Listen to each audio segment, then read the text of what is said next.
Good day, everyone. You've tuned in to the DILG CDS Ganapsa Field, back again to bring you closer to the heart of public service. I'm John Paul B. Caballes, Engineer 2, and today we're sharing real stories, real actions, and real impact straight from the field.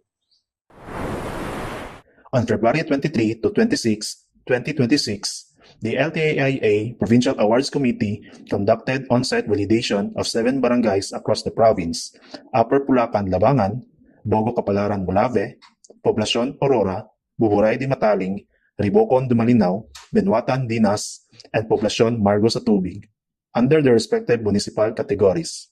On February 23 to 27, 2026, PDMU engineers of DILG Zamboanga del Sur conducted joint inspection and monitoring of LGSF Falgo 2023 to 2025 and LGSF GF 2023 project with the DILG Central Office and Zamboanga del Sur Project Implementation, Monitoring, and Evaluation Team. DILG Zamboanga del Sur, represented by LGO2 Maria G. Arandela, served as resource person during the DOH orientation on the CY 2025 LGU Health Scorecard, helping clarify roles and strengthen coordination for implementation on February 26, 2026. The DILG Pagadian Field Office conducted LTIA assessment at Barangay Tuburan, Barangay San Jose, Barangay Lumbia, Barangay Manga, Barangay Bomba, and Barangay Pulayagan in coordination with the DOJ, PNP, Liga, and CSO representatives on February 20, 2026. The DILG Pagadian Field Office continued the implementation of mandatory drug testing for CLGU employees in coordination with PIDEA and PNP on February 20, 2026.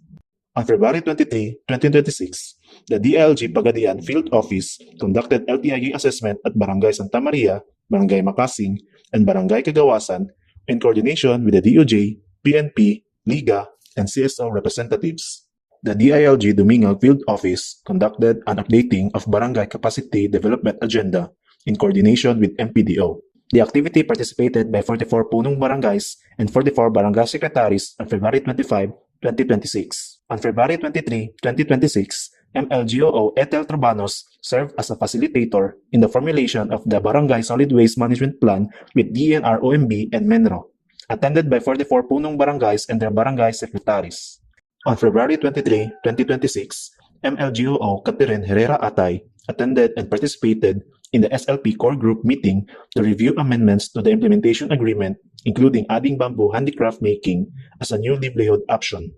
The municipality of Ramon Magsaysay underwent a one-day on-site validation for the Gender-Responsive Local Government Unit Assessment Tool conducted by the Philippine Commission on Women through its North Mindanao Field Office on February 24, 2026.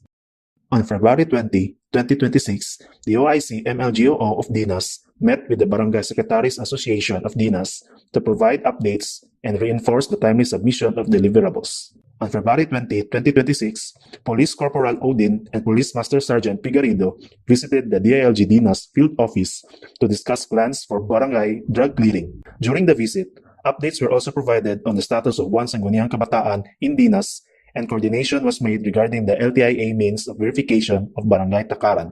The DILG Dinas Field Office conducted an on-site visit to Barangay Binwatan to validate LTIA readiness and ensure compliance through updated BFDP and SKFDP boards, as well as functional VAU facility on February 23, 2026.